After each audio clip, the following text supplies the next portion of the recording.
नमस्कार मित्रांनो, मी सुमित बागुल तुम्हा सर्वांचं सुखी जीवनाचा मंत्र डॉक्टर विजय दहिफळे यांच्यासोबत या कार्यक्रमाच्या लाईव्ह भागात स्वागत करतो। कार्यक्रमाच्या सुरुवातीलाच एक छोटासा रिकॅप करूया। त्याआधी आपण डॉक्टरांकडून अनेक विषयांबाबत माहिती जाणून घेतली आहे। सेक्स आणि योगा असेल, सेक्स आणि म्युझिक असेल, सेक्स आणि झुंबा असेल, सेक्स आणि धूम्रपान किंवा मद्यपान या विषयांवरती आपण सरांचं मोलाचं मार्गदर्शन घेतलंय।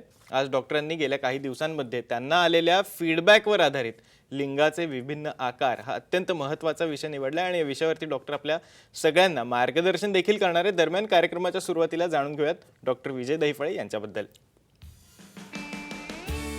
डॉक्टर विजय दहिफळे हे सेक्सोलॉजिस्ट, यूरोलॉजिस्ट आणि अँड्रोलॉजिस्ट आहेत। डॉक्टरांचे क्लिनिक्स औरंगाबाद, हैदराबाद, दिल्लीमध्ये द्वारका, पुणे, नवी मुंबईमध्ये नेरूळ, दादर, अंधेरी, कल्याण, नाशिक, अहमदाबाद आणि दुबईमध्ये आहेत। डॉक्टर नेहमीच देश विदेशात कॉन्फरन्सेस आणि सेमिनार्ससाठी जात असतात आणि सेक्स संबंधी मार्गदर्शन करत असतात। चला तर मग मित्रांनो, तुम्हाला डॉक्टरांच्या विविध क्लिनिक्स बद्दल तर माहिती मिळालेलीच आहे, पण कार्यक्रमाच्या सुरुवातीलाच एक आनंदाची बातमी तुम्हाला देऊ इच्छितो। ती म्हणजे डॉक्टरांचं नुकतंच दक्षिण मुंबईमध्ये म्हणजे साऊथ मुंबईमध्ये कुलाब्यामध्ये नवीन सेंटर सुरू झाले। तर डेफिनेटली तुम्ही कुलाब्या सेंटरमध्ये जाऊन सरांचं प्रत्यक्षात मार्गदर्शन घेऊ शकता आणि अत्यंत पॉझिटिव्ह पद्धतीने सर तुम्हाला नक्कीच मार्गदर्शन करतील। दरम्यान या क्षणाला देखील तुम्ही डॉक्टरांशी थेट संपर्क साधू शकता। त्यासाठी करायचं एवढंच आहे, त्यासाठी आम्हाला फोन करायचा आहे आणि हा फोन करायचा असेल तर नंबर नोट डाऊन करून घेणं अत्यंत महत्त्वाचं आहे। त्यामुळे नंबर नोट डाऊन करून घ्या। आमचा नंबर आहे 022 हा मुंबईचा STD कोड आहे आणि 66843333 या नंबरवरती तुम्हाला फोन फिरवायचा आणि तुमच्या मनातली जे काही प्रश्न असतील, ज्या काही शंका असतील त्या थेट तुम्ही डॉक्टरांसोबत शेअर करू शकता आणि अत्यंत पॉझिटिव्ह पद्धतीने डॉक्टर तुम्हाला नक्कीच मार्गदर्शन करतील। दरम्यान डॉक्टर आत्ता आपल्यासोबत आहेत। डॉक्टर, कार्यक्रमात स्वागत आहे। नमस्कार डॉक्टर, खरं तर प्रश्नोत्तरांकडे आपण कायमच येतो, पण त्याआधी एक आपला रिकॅप असतो छोटासा आणि यावेळेसचा रिकॅप सर अत्यंत महत्त्वाचा आहे, कारण की एकूणच परत एकदा कोरोनाची सेकंड वेव्ह कुठेतरी येऊ पाहते आणि परत एकदा वातावरण मागच्या 2020च्या मार्च महिन्यात जसं होतं टेन्शन, तसं पुन्हा एकदा निर्माण होऊ लागलंय। लॉकडाऊन होईल नाही होईल काही सांगता येत नाही, पण या सगळ्या सेन्सिटिव्ह वातावरणामध्ये सर एक अत्यंत महत्त्वाची बाब घडली, ती म्हणजे कालच औरंगाबादमध्ये तुम्ही एका कोविड वॅक्सिनेशन सेंटरचं एक नवीन उद्घाटन केलेलं आहे, कोविड हॉस्पिटलचं उद्घाटन केलेलं आहे। सर, काय आहे नक्की याबद्दल, याचा उद्देश काय होता आणि काय सांगू शकता? नक्कीच, जरी हे कोरोनाचं वातावरण असेल, आपल्या सामच्या जगभरातील सर्व दर्शकांना या ठिकाणी सांगू इच्छितो, ऑलरेडी दहिफळे हॉस्पिटल औरंगाबाद येथे कोरोना वॅक्सिनेशन अभियान चालू झालेलं आहे। पण नुसतंच वॅक्सिनेशन घेतलं आणि मोकळं झालं का? नाही।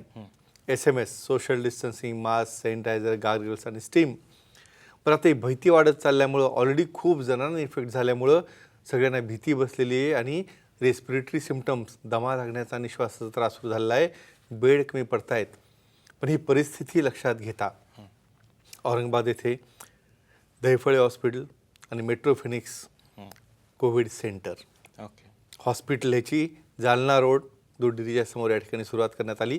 50 बेडेड सुसज्ज हॉस्पिटल, व्हेंटिलेटर्स, सपोर्टर्स आणि सर्वात महत्त्वाचं येणाऱ्या नातेवाईकांसाठी राहण्याची खाण्याची सोय, कारण त्यांची फार परवड होत असते। या सेंटरचं उद्घाटन इंडियन मेडिकल असोसिएशनचे सर्व पदाधिकारी त्या ठिकाणी होते। डॉक्टर संतोष रंजळकर, प्रेसिडेंट IMAचे, डॉक्टर यशवंत गाडे, सेक्रेटरी IMAचे, doctor Ujjwala Dahiphale, Indian medical association women's विंगच्या अध्यक्षा व भारतीय जनता पार्टीच्या महिला आघाडीच्या भटक्या विमुक्तच्या अध्यक्षा, संयोजिका आणि त्याचबरोबर मेट्रो फिनिक्सचे संचालक गणेशजी चोले आणि पूर्ण हॉस्पिटलचा स्टाफ, डॉक्टर्स, एनेस्थेटिस्ट, इंटेन्सिव्हिटी नर्सेस, कारण या ठिकाणी अतिशय पूर्ण नियम पाळून हा सोहळा साजरा केला गेला, कारण आपल्याला कुठल्या प्रकारचा प्रसार करायचा नाही आणि विशेष म्हणजे इमिडिएट ताबडतोब त्या ठिकाणी सर्वांना ॲडमिशन देऊन सर्वांना समुपदेशन करून, मी एक महत्त्वाचं सांगेन, डॉक्टर उज्ज्वला दहिफळे मॅमचा जे ॲस्थेटिक लेझर आणि प्लास्टिक सर्जन असल्या तरी देखील हा एक ड्रीम प्रोजेक्ट होता, कारण एवढी भीती बसलेली आहे सर्वांच्या मनामध्ये। त्या ठिकाणी त्यांना ॲडमिट करणे, आमच्या हॉस्पिटलला वॅक्सिनेशन सुरू झालं तर ते झाल्यानंतर प्रिव्हेन्शनसाठी वॅक्सिनेशन देणे आणि ॲटलिस्ट 15 दिवसानंतर डोसेस पूर्ण झाले, डिस्चार्ज झाला, पुढं काय करायचं? नंतर संपणार आहेत का हे व्हायरसेस? नाही, त्या व्यक्तीमधनं, रेस्पिरेशनमधनं हे बाहेर येत असतात। पॉझिटिव्हिटी वाढणे, अँटीबॉडीज वाढवणे, त्यासाठी त्या योगा क्लासेसचं, म्युझिक क्लासेसचं आणि त्यांचं मन डायव्हर्ट होऊन कशा पद्धतीने त्यांना रिहॅबिलिटेशन करता येईल अशा पद्धतीची सर्व काळजी घेतली जाणार आहे. त्यामुळे एकच सांगेन या ठिकाणी या कोविड सेंटरचा सर्वांनी लाभ घ्यावा आणि या कोरोनाला न घाबरता न भीता सर्व नियम पाळून आपण कसं त्याला दूर करता येईल आणि मॅनेज करता येईल आणि त्यासोबत राहून करायचं हे लक्षात ठेवा. आणि मला वाटतं सुमितजी आता आपल्या कार्यक्रमात जायला हरकत नाही. Yes sir. आणि पहिला फोन कॉल आलेला आहे रत्नागिरीवरनं मयुरेशजी आपल्यासोबत आहेत. सर तुमचा फोन कनेक्ट झालाय, प्लीज तुमचा प्रश्न विचारा. विचारा तुमचा प्रश्न सलग विचारा, तुमचा आवाज आमच्यापर्यंत पोहोचतोय. बोलत राहा तुम्ही, आम्ही ऐकतो, तुम्ही बोलत राहा. बोला. सर आम्हाला युरोथ्राल आहे ना 3.5 mm चं पिक्चर आहे, तर आपल्याला हॅलो ऐकतोय, तुम्ही बोलत राहा. स्टिक्चर आहे 3 mm चं, बोला. मला युरोथ्राल आहे 3.5 mm चं पिक्चर आहे, हां तर त्याचं ऑपरेट करायला लागेल का? बरं, तुम्ही सांगतो वय काय आता? ठीक आहे, यांना स्टिक्चर आहे हा ऑपरेट करायचं तुम्हाला, बरोबर आहे? चालेल, सांगतो मी थोडक्यात सांगतो यांचा काय प्रश्न आहे. हे बघा, स्टिक्चर युरेथ्रा काय असतं आणि त्याचा तुमच्या सेक्शुअल ॲक्टिव्हिटीवर परिणाम होतो का? एका वाक्यात हाताला जर जखम झाली तर आपण हात पूर्ण निष्क्रिय होतो. त्याच पद्धतीने युरेथ्रा म्हणजे मूत्रमार्गामध्ये इन्फेक्शन म्हणा, काही ट्रॉमामुळे जर स्टिक्चर झाला असेल त्याला एंडोस्कोपी, ऑप्टिकल इलेक्ट्रोटॉमी ओपन करून तो विस्फोरित करावा, जेणेकरून त्यानंतर सेक्शुअल ॲक्टिव्हिटी म्हणा, कमजोरी म्हणा, यामध्ये पेन होणं किंवा ब्लिडिंग होणं या गोष्टी होणार नाहीत. तज्ज्ञांना भेटावं, सेक्सॉलॉजी, अँड्रॉलॉजी, युरोलॉजीना भेटावं. दोन्हीचा एकमेकाशी संबंध असतो. पहिल्यांदा ऑपरेट करणे, त्यातली जखम ओकेपर्यंत रेस्ट देणे आणि नंतर त्यांना सेक्शुअल डिस्फंक्शनसाठी ट्रीटमेंट देणे, हा पूर्ण प्रोटोकॉल करायला लागेल. नक्कीच सर. आणि या फोन कॉल नंतर एक रिसर्च टॉपिक तुमची वाट पाहतोय. दादा ओवळ्यांनी फोन केलाय. दादा तुमचा प्रश्न विचारा, तुमचा फोन कनेक्ट झालाय. नमस्कार सर. नमस्कार दादा, बोला. जर पुरुषांनी वीर्याची तपासणी केली असता वीर्यामधील शुक्राणूंची संख्या किती आहे, शुक्राणूंची गतिशीलता कशी आहे आणि शुक्राणूंचा आकार कसा आहे इत्यादी बाबींची सखोल माहिती आपल्याला मिळत असते. नक्कीच. परंतु सर्वच पुरुषांना आपल्या वीर्यामध्ये असणारे शुक्राणू हे एक्स आहेत की वाय याबद्दल काहीही माहिती नसते. बरोबर आहे. म्हणून माझा प्रश्न असा आहे की जर पुरुषांना आपल्या वीर्याची तपासणी करून त्यामध्ये असणारे शुक्राणू हे एक्स आहेत की वाय याची तपासणी करून घ्यायची असेल तर करता येऊ शकते की नाही, आणि जर करता येत असेल तर कायद्यानुसार गर्भलिंग निदान तपासणीप्रमाणे शुक्राणू निदान तपासणी करणे गुन्हा ठरू शकते की नाही, त्याबद्दल सांगा सर. नक्कीच दादा. रिसर्च टॉपिक म्हणूनच याला म्हणायचं, टू द पॉइंट. हे बघा, कुठल्याही प्रकारे तुम्ही जर कुठलीही तपासणी ही गर्भलिंगासाठी करत असाल ती अजिबात कुठल्याही पद्धतीने अलाउड नाही, लिगल नाही. It is a total offence. Chromosome study, DNA study का केली जाते, त्यामध्ये काही ॲबनॉर्मल स्टँड्स आहेत का आहे. या क्रोमोझोम स्टडीमध्ये तुम्हाला कळतं एक्स क्रोमोझोम, वाय क्रोमोझोम, 46 गुणसूत्राच्या जोड्या, कुठल्या स्टँडवर कुठल्या प्रकारचा काही अफेक्ट होणारी किंवा कंजेनेटल ॲनॉमली करणारी काही व्याधी आहे का, हे पाहण्यासाठी क्रोमोझोमल ॲनालिसिस करता येतं. अशा प्रकारच्या व्याधी, काही आजार किंवा पुढच्या आपल्या प्रोजेनीमध्ये काही जाऊ नये हे पाहण्यासाठी हे लिगली अलाउड आहे, पण इतर कुठल्याही गोष्टीसाठी हे अलाउड नाही. थोडक्यात त्यांना सांगतो, सिमेन ॲनालिसिसमध्ये ह्या गोष्टी तिचे म्हणलं की शुक्राणूची संख्या 50 मिलियन ते 200 मिलियनपर्यंत जाते. एका सेकंदाला 1500 स्पर्म तयार होत असतात. त्याची मोटिलिटी कटी, या सर्व डिटेल या सिमेन ॲनालिसिसमध्ये असतात. तज्ज्ञांना भेटून नक्कीच क्रोमोझोमल स्टडी करा, काही ॲबनॉर्मल टाळण्यासाठी, पण इतर गोष्टीसाठी अजिबात नाही. नक्की सर. पुढचा फोन कॉल अकोल्यावरून आलेला आहे. राजू गायकवाड आपल्यासोबत जोडले गेले. राजूजी तुमचा प्रश्न तुम्ही विचारू शकता, तुमचा फोन कनेक्ट झालाय. हा नमस्कार सर. बोला राजू. सर मला सर संभोग करायच्या वेळेस सर शिंका येतात सर. शिंका येतात? शिंका येतात, हो. बरं. संभोग करायच्या वेळेस. हो. वय किती आहे तुमचं? 47 सर. बरं. आणि हे सुरुवातीपासूनच आहे का अशात सुरू झालेले? काय म्हटलं? की अशी शिंका आहे ना सुरुवातीपासूनच आहे का अशात सुरू झालं? नाही आता सर म्हणजे झालं 1 वर्ष झालं. 1 वर्ष झालं. अच्छा, सुरुवातीला नव्हतं, बरोबर आहे? नाही, सुरुवातीला नव्हतं. बरं, त्यामुळे काही कमजोरी, शीघ्रपतन, काही लिंगाचा परिणाम काही वाटतो? हा, शीघ्रपतन आहे म्हणजे लवकर फॉल होऊन जातं, बरोबर आहे? हा. अच्छा, काही पहिली हस्तमैथुनची सवय किंवा स्मोकिंग ड्रिंकिंगची सवय आहे का? हा तुम्हाला केलं होतं सांगूया तुम्हाला. ओके. एखादा आजार सांगताना, एखादी गोष्ट सांगताना आपला मला केव्हापासून आजारी होतो, मागच्या दिवाळीपासून होतो, आतापासून, असा काहीतरी रेफरन्स घेत असतात. सर्वात महत्त्वाचा डिफरन्स तुम्ही पाहिला का? प्रश्न विचारला सुरुवातीपासून आहे का? नक्कीच सुरुवातीपासून नाही. म्हणजे या दोन गोष्टीचा, शिंक येण्याचा आणि ॲक्टिव्हिटीचा कुठलाही संबंध नाही आहे. काही ॲलर्जिक गोष्टी म्हणा, बऱ्याचदा काय असतं माहिती का, जेव्हा एकाग्रता यायला लागते, जेव्हा स्ट्रेस येतो, तेव्हा कुठंतरी प्री ऑक्युपाईड माइंडमध्ये त्यांना झालेलं आहे. ते त्या ठिकाणी काही ॲलर्जिक असेल तर त्याची ट्रीटमेंट घ्यावी. त्यासोबत आणखी काय म्हणतात, अशा प्रकारच्या शंकेमुळं ह्यांना कुठल्या प्रकारची कमजोरी किंवा कुठल्या प्रकारचे इव्हन शीघ्रपतन देखील त्यांना आहे म्हणतात. कारण त्यावेळेस डिस्ट्रॅक्शन ऑफ माइंड, डायव्हर्शन होत असतं. एकच सांगेन, तज्ज्ञांना भेटावं. खूप चांगली ट्रीटमेंट आहे ॲलर्जीची देखील, आणि या कमजोरी आणि शीघ्रपतनलाही खूप चांगले उपचार आहे. त्यांना काळजी करायची गरज नाही. नक्की सर. आणि पुढचा फोन कॉल नगरवरनं आलेला आहे. भाग्यश्री आपल्या सोबत जोडले गेले आहेत. मॅडम, तुमचा प्रश्न विचारा. तुमचा फोन कनेक्ट झालाय. हा नमस्कार सर. हां नमस्कार, बोला.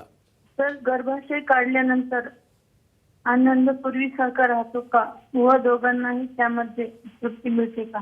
त्याबद्दल माहिती सांगा. नक्कीच. एक्सलंट. हिस्टेक्टॉमी, गर्भाशय काढणं ही प्रोसिजर कॉमनली आढळते वयाच्या 30-35 नंतर, मिनोपॉज आल्यानंतर, किंवा काही आतमध्ये फायब्रॉइड असेल तर. अतिशय महत्त्वाचा प्रश्न, यांचं नक्कीच कौतुक. कारण का खूप जणांना वाटतं आता गर्भाशय काढलं आणि आपलं सेक्शुअल लाईफ संपलं. असं अजिबात नसतं. का? कारण या ठिकाणी गर्भाशय काढताना ओव्हरियन स्पेअरिंग म्हणजे हार्मोन्स मेंटेन करण्यासाठी ओव्हरी काढल्या जात नाहीत, फक्त तो गर्भाशयाची पिशवी काढली जाते. त्याची डेप्थ आणि रूप देखील सूचित केलं जातं. म्हणून नंतर ॲक्टिव्हिटी केलं तरी ऑर्गॅझम होणं, इच्छा होणं आणि दोघांनाही आनंद मिळणं हे इंटॅक्ट राहतं. हा अतिशय महत्त्वाचा प्रश्न. मेल आणि फिमेल या दोघांनाही यात रसमरस राहतात, एन्जॉयमेंट मिळतं. काही अडचण वाटली, काही हार्मोनल चेंजेस वाटू शकतात वयाप्रमाणे, तसं जर असेल तर दोघांनाही ट्रीटमेंट देऊन अतिशय चांगला उपचार करता येतो. नक्की सर. आणि खरं तर या प्रश्नानंतर एक छोटासा ब्रेक घ्यायची वेळ झालेली आहे. पण मित्रांनो, ब्रेक नंतर सर आपल्याला एका अत्यंत महत्त्वाच्या विषयावरती मार्गदर्शन करणार. तो विषय मी तुम्हाला सांगू इच्छितो. आपण खरं तर गेल्या काही दिवसांपासून एका अत्यंत महत्त्वाच्या लिंगाचे विभिन्न आकार याबद्दल चर्चा करतोय, आणि त्याच्याशीच रिलेटेड हा प्रश्न आहे, हेअरी पेनिसेस काय असतात आणि हे नॉर्मल असतं का? या अत्यंत महत्त्वाच्या प्रश्नावरती सर आपल्याला मार्गदर्शन करणार आहेत. पण ब्रेकच्या पलीकडे कुठेही जाऊ नका, पाहत राहा सुखी जीवनाचा मंत्र.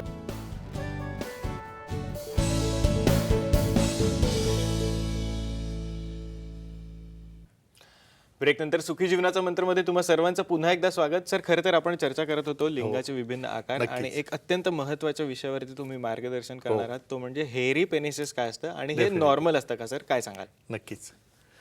प्रत्येकाचं जेनेटिक स्ट्रक्चर वेगळं असतं. हेरिडिटीप्रमाणे बॉडीवर असणारे जे हेअर्स असतात, केस आहेत, पाठीवर आहे, छातीवर आहे, पोटावर आहे, त्याचप्रमाणे काही केसेसमध्ये इव्हन लिंगाच्या अर्ध्या भागापर्यंत हे हेअर फॉलिकल असल्यामुळे ते हेअर ग्रो होत असतात. त्याचा काय दुष्परिणाम होतो बऱ्याचदा, की ओव्हर हेअरमुळे त्या ठिकाणी एक त्याची निगा ठेवताना त्या ठिकाणी स्वेटिंग होणं, किंवा समोरच्या पार्टनरला बऱ्याचदा त्याचा एक डिस्टर्बन्स होणं.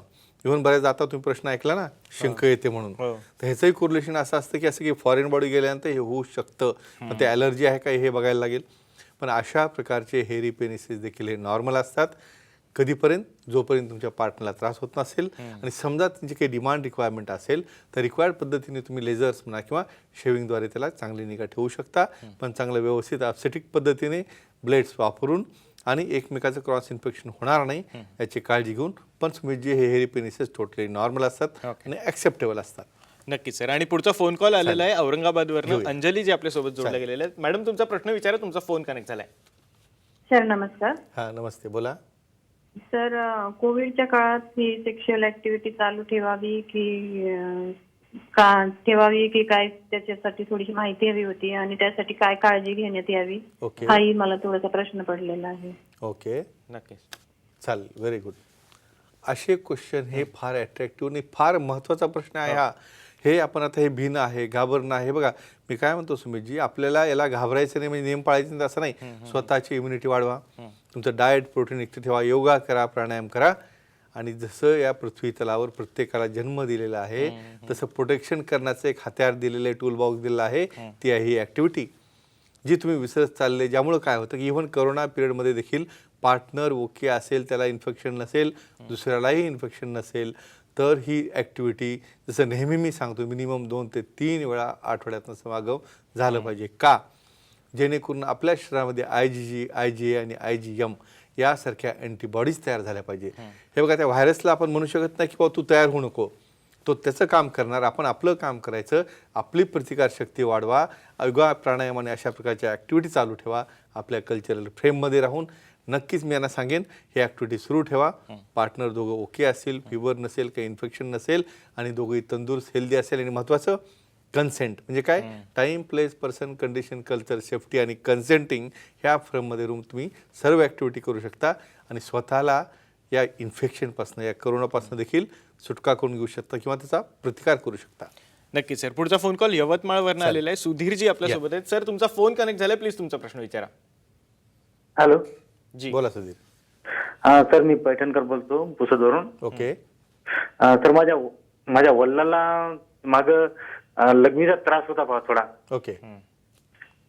तर ते लघवीचं जे कॅथेटर मध्ये म्हणजे पिशवी राहते ना लघवीची, हां ती पिशवी लागली होती. हां तर त्याच्यानंतर आता ती अचानकपणे समजा आता 8-15 दिवस अगोदर काढली पिशवी, हो. तर लघवी त्यांना आता फ्रेश होत आहे. ओके. आणि आता फक्त रात्रीच्या टाइमला तो लिंग आहे तो सुजत आहे त्यांचा. त्याची समोरची बाजू जी आहे, समोर कातडी जी असते सुजत असणार आहे, बरोबर आहे. पूर्णच ते सुजत आहे, म्हणजे त्रास होत आहे म्हणते ओके रात्रीचा. Okay okay. सांगतो तुम्हाला वय काय, किती त्यांचं वय? वय आता 64 असेल सर त्यांचं. बरं ठीक आहे. डायबिटीज बीपी काय आहे त्यांना? नाही काहीच नाही, डायबिटीज नाही, काहीच चालेल नाही. चालेल, सांगूया तुम्हाला. बऱ्याचदा प्रोस्टॅटिक एनलार्जमेंट ह्या वयामध्ये होते, हे नॅचरल आहे. बऱ्याचदा प्रोस्टेटसोबत एखादा मुतखडा देखील असतो. असा खडा जर त्या प्रोस्टेटमध्ये आला तर या कॅथेटर पूर्ण टाकल्यानंतर बाजूला होतो आणि नंतर काढल्यानंतर लगी व्हायला लागते. पण हे कॅथेटर टाकताना काळजीपूर्वक न टाकता समोरची स्किन टाईट असताना मागं जाऊन बसली किंवा त्याला इन्फेक्शन झालं, त्या ठिकाणी सूज येऊ शकते आणि तज्ज्ञांना भेटावं. तज्ज्ञांना भेटल्यानंतर नक्कीच त्याला ट्रीटमेंट देऊन, काही पॅराफार्मसिस असेल तर पंक्चर करून किंवा इन्फेक्शन असेल तर ट्रीटमेंट देऊन किंवा गरज पडल्यास त्याचं सर्कमसिजन करून ट्रीटमेंट देता येणे, काळजी करायची गरज नाही. नक्की सर. आणि या महत्त्वाच्या प्रश्नानंतर, त्याच्या उत्तरानंतर खरं तर आपला फेवरेट सेगमेंट जो आहे त्याकडे आपण वळूया. Quiz time. येस चालेल. वामन डबेवाले अकोल्याचे येस मागच्याचे विजेते आपल्या सेंटरला आले, बुक्स घेतले, लुब्रिकंट घेतले.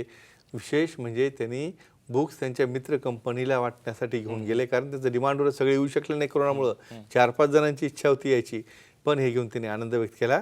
आणि अशाच प्रकारे तुम्हाला परत सहभागी व्हायचा असेल तर काय करायला लागेल? चिठ्ठी आहे, पाहूया कोण लकी आहे. सर, चिठ्ठ्यांची संख्या वाढली आहे बरं का? आता उत्तरं वाढले, संख्या वाढली आणि व्हिजिटर्सचं प्रमाण देखील वाढलं. पण आपण त्यांना हे SMS आणि हा जो आता पिरियड चालू आहे त्याला आपल्याला फेस करायचंय. जे प्रतिकार शक्ती कशी वाढवावी हे सुद्धा पुस्तकात लिहिलेलं आहे, ते देखील त्यांनी वाचायला पाहिजे. आपण कुठं गेलो आता? अनिल शहा, आपण गेलो नाशिकला. ओके. अनिल शहा यांचं मनापासून अभिनंदन. आणि यांनी कुठल्या प्रश्नाचं उत्तर दिलं होतं? येस. कर्ड पेनिसेस काय असतात. अतिशय अचूक उत्तर दिलेलं आहे. नॉर्मली 20 प्रकार जे असतात त्यातलं कर्ड म्हणजे उजव्या किंवा डाव्या साईडला अँग्युलेशन असणं हे नॉर्मल गृहीत धरलं जातं. कारण स्ट्रेट फॉर्ममध्ये कधीही लिंगाचा आकार नसतो. असेल ते काही पर्सेंटेजेस असतात. समजा या अँग्युलेशनमुळं त्यांना काही नपुसकता किंवा काही येत नसेल तर काही प्रॉब्लेम नाही, समोरच्यालाही त्रास होत नसेल तर हे नॉर्मल पकडले जातात. आणि काही ॲबनॉर्मल असेल तर पिशॉट थेरपी किंवा सर्जरी करून त्यांना आपल्याला ओके करता येतं. आणि असंच परत उत्तर द्यायचं असेल तर प्रश्न विचारायला लागेल. येस. हेरी पेनिसेस काय असतात? ओके. हेरी पेनिसेस काय असतात आणि ते नॉर्मल असतात का? शो मिस झाला असेल, साम TV सुखी जीवनाचा मंत्रवर टाईप जरी केलं पूर्ण शो पाहता येईल. तुम्ही मेसेज करा, टेक्स्ट करा, फोन लावा किंवा व्हॉट्सअप करा. कार्यक्रमामध्ये सहभागी व्हा. अतिशय सुंदर पद्धतीने तुमचा सहभाग या कार्यक्रमात आहे. तो असल्यामुळे ह्या कार्यक्रमाची शोभा वाढलेली आहे सुमितजी. म्हणून ह्या सुखी जीवनाच्या मंत्रामध्ये तुम्ही अशा पद्धतीने इम्युनिटी डेव्हलप करा. आता जर प्रश्न विचारला, तुमच्या ॲक्टिव्हिटी चालू ठेवा, तुमच्या फ्रेममध्ये राहून तुमची इम्युनिटी वाढवा. याला घाबरू नका, सगळं काही नियम पाळा आणि हळूहळू तुम्ही यातनं बरे व्हा. आणि एकच आणखी परत सांगेन, कोविड सेंटर जे ओपन झालेलं आहे आपल्या औरंगाबादला, दहिफळे मेट्रोफिनिक्स कोविड सेंटर, याचा सर्वांनी लाभ घ्या. त्या ठिकाणी रिहॅबिलिटेशन आणि वेगवेगळ्या प्रकारचं आणखी कशा पद्धतीने आपण समुपदेशन करणार आहोत त्याचाही लाभ घ्या. वॅक्सिनेशन देखील घ्या आणि या करोनापासून दूर व्हा. आणि अशाच प्रकारे आमच्या प्रोग्राममध्ये सहभागी व्हा. नक्की सर. सर, खरं तर वेळेची मर्यादा असल्यामुळे आजच्या कार्यक्रमात आपल्याला इथेच थांबायला लागतं. पण मित्रांनो, पुढच्या शुक्रवारी देखील सर आपल्यासोबत असेच असणार आहेत. त्यामुळे पुढच्या शुक्रवारी भेटूयात रात्री 11 वाजता सुखी जीवनाचा मंत्रमध्ये डॉक्टर विजय दहिफळे यांच्यासोबत. तोपर्यंत धन्यवाद.